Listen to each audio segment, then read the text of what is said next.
What is going on there, citizens of the Reject Nation? We are here for Cobra Kai CF2. We are going to watch this right now. Ladies and gentlemen, we are joined with John. How are you? I am fantastic. Andy, Gordon, how are you? I'm doing well, my friend. Thank you. These shirts are comfortable. Andrew got them for us. I'll mention it in every video. Ooh, yeah. Subscribe and click that notification bell. Get notified when our reaction for the next episode of Cobra Kai is up. Leave a like. That'd be very much appreciated. Super duper helps us out. Full-length reaction watch-alongs where you sync up with your own copy of Cobra Kai over for Super Sexy Rejects at our Patreon page where we cover several shows. The same tier reaction highlights and watch-alongs included exclusively. Lastly, the team at Prepper. Thank you for listening down these highlights. If you're already binging with us, you probably skipped all that intro. So let's watch this show.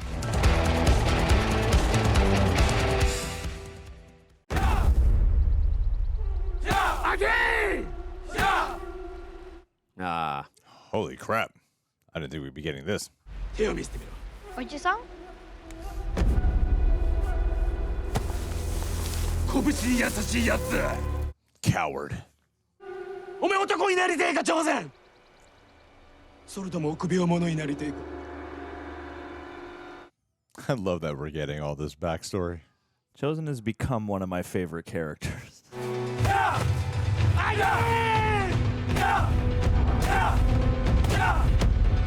Oh, we're seeing Oh, change colors like that. Transition of colors, yeah. No, America. Ah, no, México. Estás en zona de grúa. Necesito que mueva la van. Gracias, gracias. It's custom decal. Hey, hey! You're gonna hit your own car, man. Little guy is a real handful. Hectic. You ever think of having any more? Or? He's not mine. He's from her previous marriage. Never had any kid of my own. Perfect. Even got married. We started talking about having kids. And then I did some terrible things. You can't leave Mexico without a few stories, right? Please, te va a encantar. I owe you. Let me show you a good time. This looks like the Mexican version of the LaRusso house. I was just thinking that, actually. I don't just fight for a trophy. I want to be strong. To defend what's mine. What about you? Why be a sensei? Honor. That's it? That is everything. I thought I had lost my honor. Craig, good do reference. No one can take honor from you. Only you can take honor from yourself. How's it going here? I like that sentimentality. Where are you from exactly, Sensei Joe? Kyoto. I've always loved the Fushimi Inari Shrine. Too many tourists. Nanzenji Temple. Much better for your next visit. Let's have a Japan off. Guy at the impound lot said we need 4,000 pesos. It's like $1 million.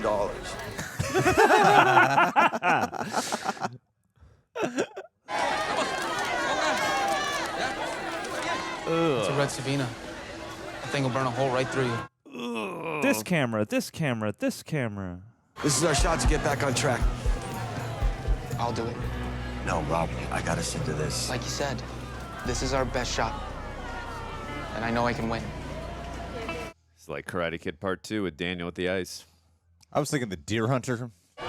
Uno mas. Give me the hottest pepper you got. He's nothing like what you said he was. You were wrong about him. He's smart, he's generous, he's respected, Uh-oh. He's like a mob boss. Tell. Yeah, he's about to learn the truth.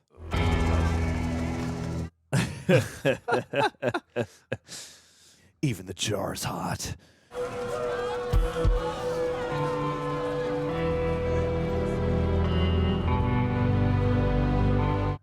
Use that kata to eat the pepper.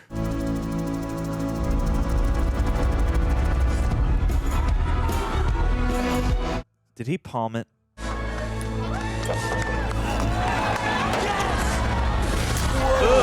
Yeah. Yeah, buddy. Disrespectful. Ruined all that money. Disgusting way to win.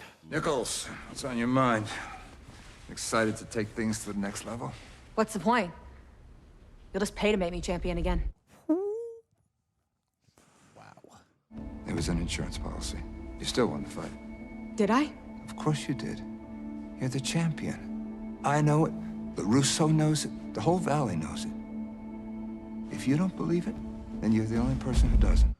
Oh my God. Such a manipulator. If you choose to leave, I won't hold it against you.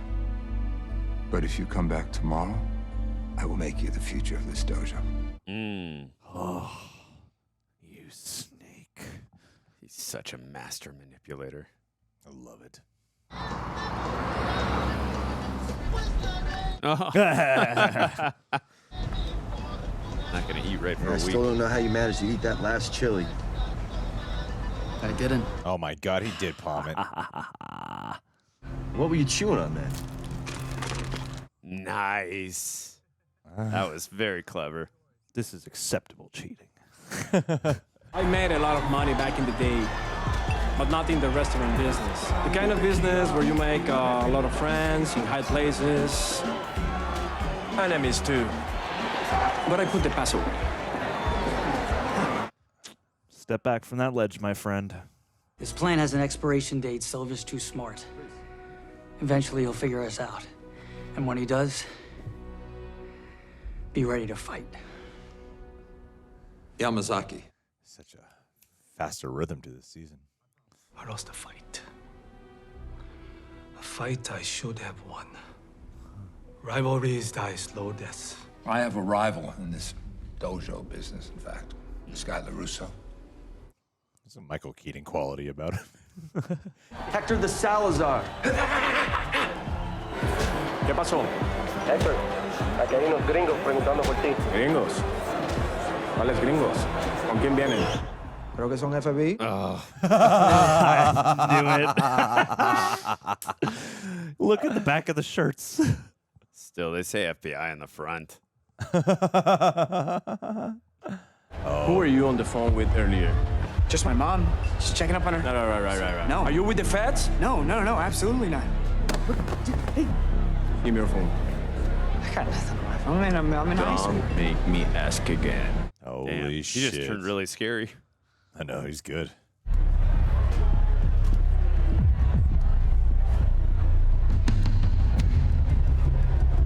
He's gonna see a picture of Carmen, isn't he? I'm gonna look through your entire phone.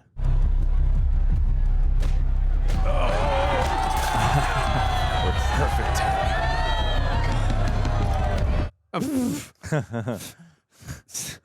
Sorry. People are not always what they seem. You can never be too sure. Take it from me. Such an ironic line. Miguel, no quieras perderte esto. Míralo ahí, allá. Muestra a la gente federal cómo luchar. Move. Hoy, no te acerques a Hector. A un momento. Mexico has an experienced eagle thing.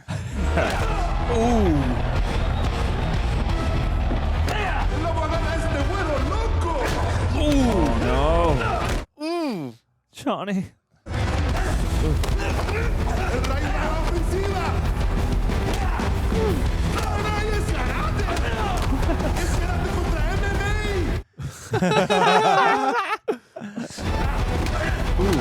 Ouch. Elbow to the nose.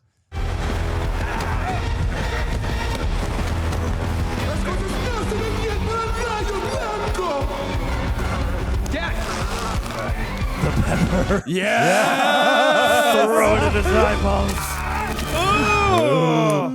Capsaicin, bitch. I love it. ¿Dónde está Hector? I'm with the female body inspector. I figured you'd appreciate them. Very much. This one? Dude, Terry's so good. He's so suspicious of him. You don't get that rich without being suspicious. A toast, then. To righting the wrongs of the past and coming back on top. Kari. Kari. Oh, man. He's scary. All that money he has.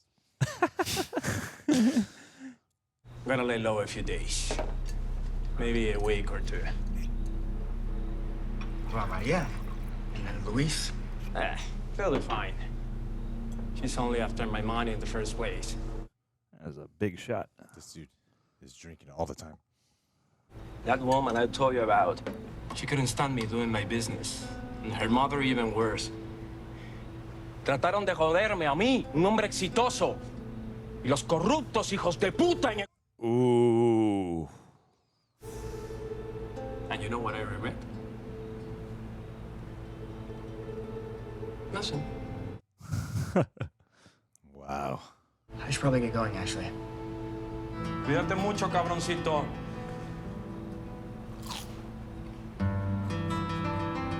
You should at least tell him. What for? Make it so complicated. I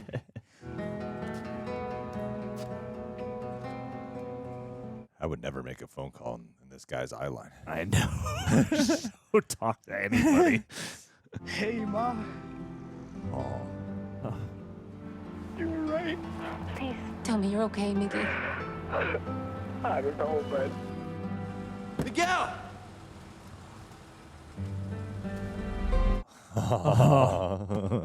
His real father showed up.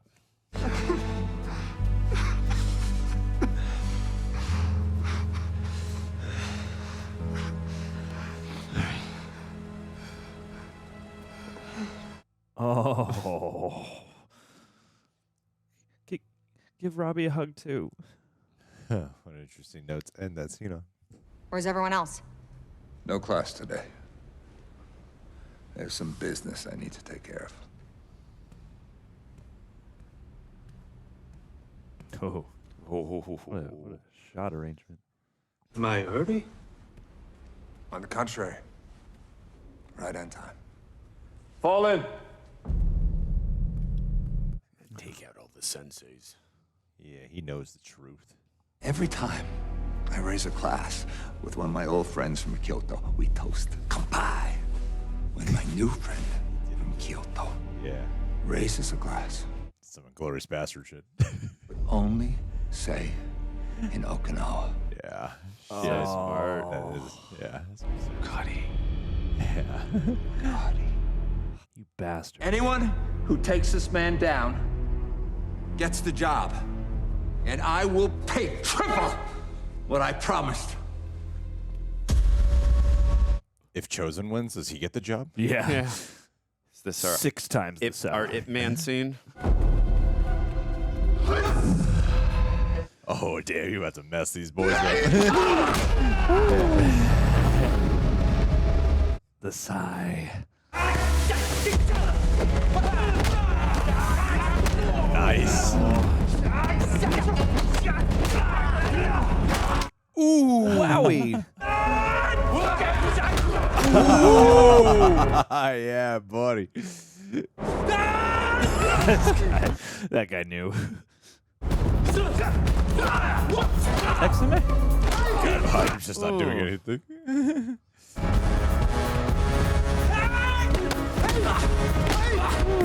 Daddy.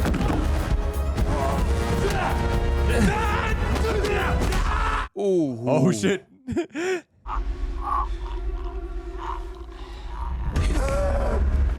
Oh, Jesus. No, challenge Miyagi-Do. Do not come near LaRusso family. You cross line, you will beg for mercy. Yeah. And I take the job.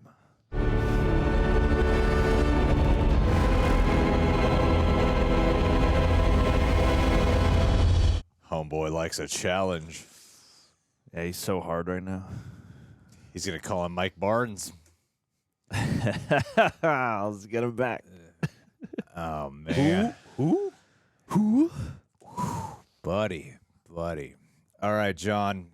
Andrew went first last time. Take it away. We're going to watch episode 3 in just a minute. So, John, go. I am loving the season so far. You commented that it is moving kind of at a breakneck speed. I was a little taken aback that we may be wrapping up the Mexico story, at least in Mexico for right now. But I loved the whole journey for Miguel.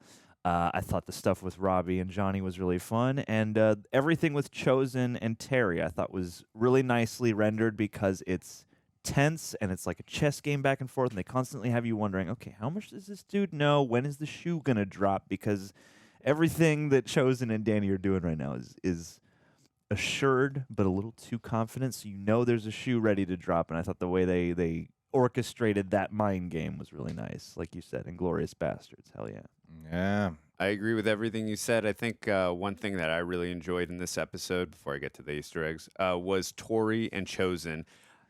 They have very interesting pasts, and the way they relate to each other was really interesting about, cowardice and cheating and finding the easy way, and I really appreciated those moments together, and I'm really looking forward. I mean, obviously, we know Chozen's not going to be working with Cobra Kai, so, they're not going to be having too many more scenes of training together, but just, again, those scenes we did get, I really appreciated, and they held a lot of weight for me, which I wasn't expecting, but I was kind of taken aback too, like you said, with the breakneck speed of this episode. And I was kind of really curious that they went the decision to have Terry figure out that Chozen so quickly was working with Daniel. That was an interesting decision. I'm curious to see how it pays off through the rest of the season. But I love those two together because they have such a complicated history at least with Daniel LaRusso. So seeing those two interacting with each other and just laying it out, and again, just the chess game that they were playing, it made for such good storytelling and such good interactions with each other. I really love those moments. And Robby and Johnny, they're really good together as well. I love that storyline. And then, as we pointed out in episode 1, we knew that there were some ulterior I don't know if we would say motives, but at least from a character perspective, we knew that the dad wasn't, Miguel's biological father was not who he seemed to be, and we knew that was going to happen. So, but that actor's really got range because he seems like such a sweet, mundane, nice gentleman in the first episode, and then in like a really quick second, he turned into a really scary guy there when he's like, let me see your phone and all that. So actor's really good. But a couple quick Easter eggs and references, because I know you guys are all dying for them. The ones that I noticed when they're doing the betting and Johnny bets all in on Robby, that was very similar to Karate Kid Part 2 when Daniel has to do the ice thing. Again, Sato bets on Chozen, or bets against Daniel, and Mr. Miyagi bets on Daniel. Very similar to that. I believe when Chozen is being called a coward by Sato, I believe he calls Mr. Miyagi a coward in Part 2. If I'm wrong, please let me know in the comments section. And you should know. I should know. I know. My bad, guys. I believe so. And then where he says he had, he was talking about with Tori with no honor and all that. That's obviously how he felt at the end of Karate Kid Part 2, which we saw in the references. I could be totally off on this one, but when Johnny is fighting the MMA guy and then throws the pepper or puts the pepper in his eyes to help him defeat him, it really felt similar to me, at least, to the ending of Three Ninjas that was made in 1992, where the grandpa is about to lose to the bad guy Snyder in the film, and he puts jelly beans in his mouth, and that helps him defeat him in the end. So very similar to that. I don't know. I'm throwing, spitballing. I mean, it's kind of just motif. Yeah, there you go. And then one other thing I did forget to mention in the first episode, but we saw a little bit of it again. Miguel's little I guess that wasn't his biological brother, but the little boy that Miguel's biological father, the son of. Yes, exactly. He's kicking with the soccer ball, very similar to Karate Kid Part 1, where Daniel's kicking the soccer ball on his knee and showing Ali how to do it. So there you go. Yeah. Dude. It's all connected. It's all connected. It's all definitely Easter eggs. Luis is Miguel's alley. Yes. Yeah, I think what they're doing. So, I mean, when I said that the speed that it's moving at, I actually like the speed because there's such a great rhythm to it that keeps sort of this suspense alive throughout. Like, you're on a train going somewhere. And again, because I've been viewing this through the lens of a season 4 Part 2.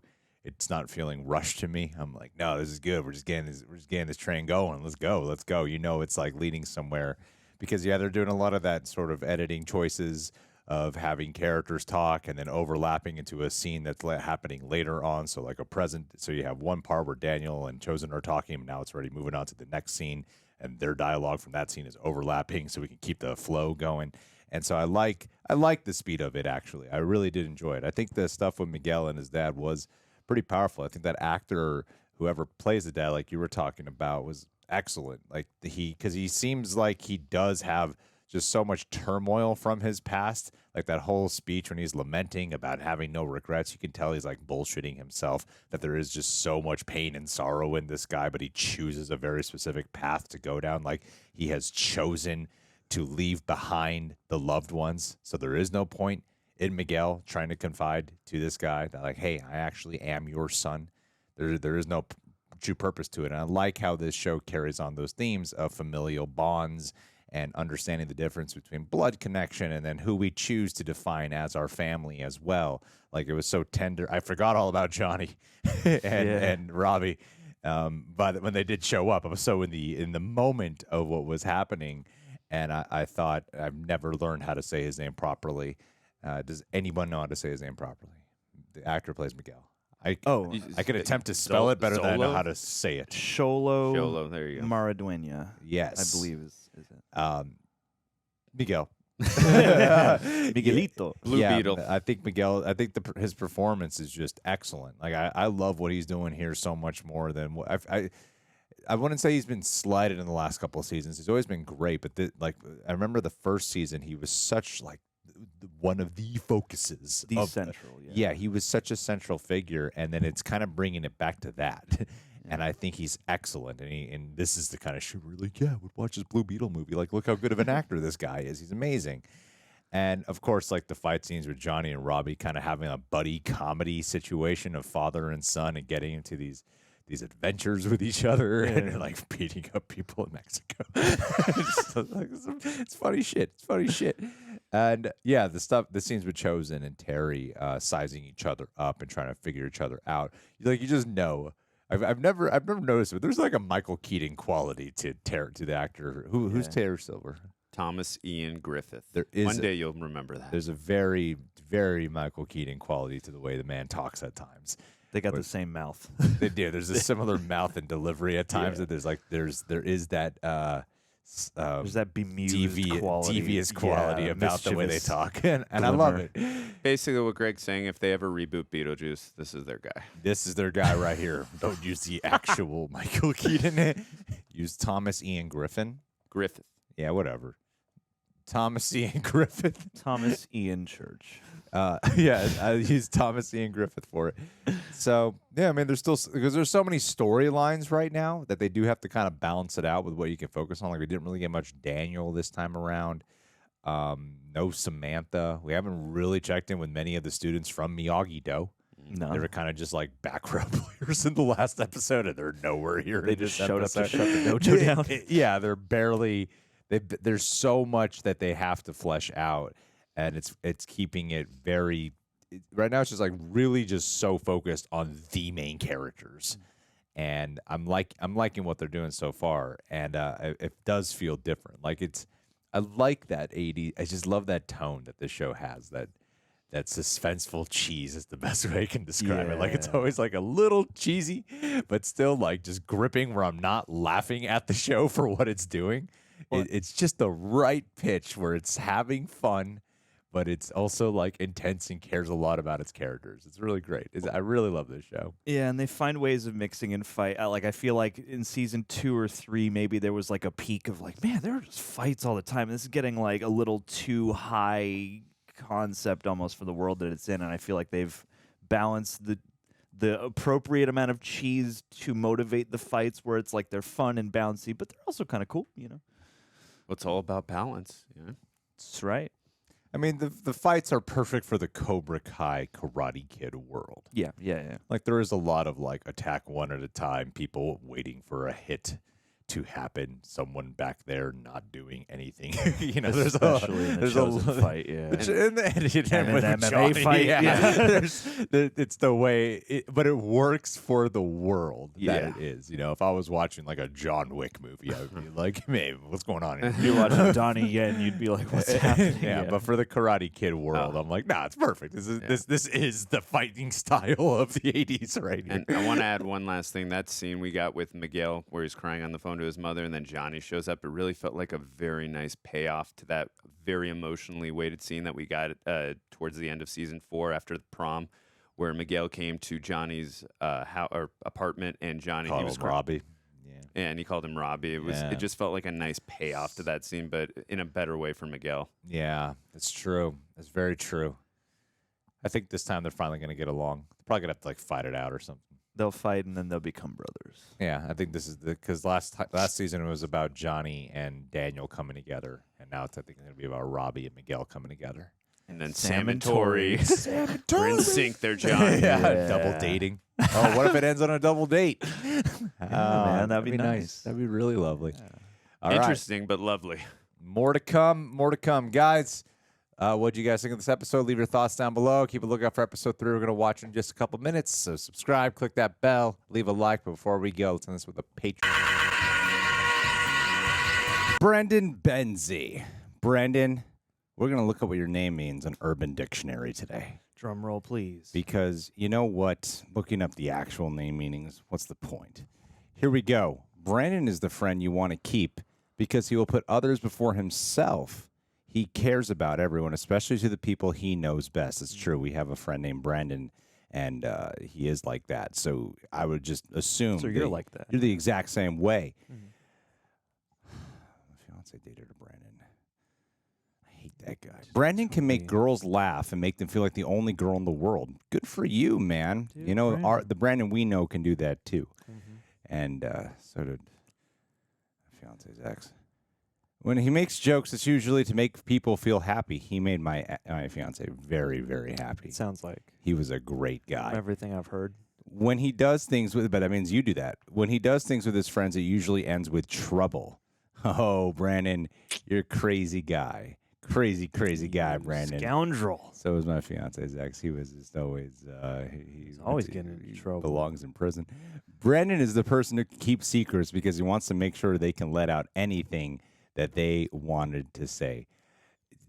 It's good that we can trust you. And I have told my fiance's ex so many of my darkest secrets. Stuff It's you don't even weird. tell me. I went there to hit him, and then it did not. It went completely opposite. I was opening my soul.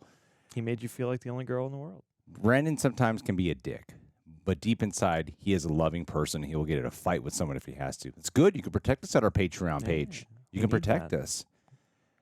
And he, of course, you know my fiance's ex. He's so full of dick. He fights a lot of your battles. Brandon, in all honesty, is someone you need in your life because he will do whatever he has to do to make you feel happy. He will make a wonderful boyfriend because he will care about you and protect you with his life. Dude, like a good safety jacket. I'm leaving my fiance so she can get back with Brandon. It's for the best. But Brandon, thank you so much for being here, buddy. And it looks usually Urban Dictionary means something mean or perverted. You got a sweet You got a treatment today. great one. You got a are the great Urban Dictionary, best Brandon. name definition. Thanks for being part of our Patreon page, buddy.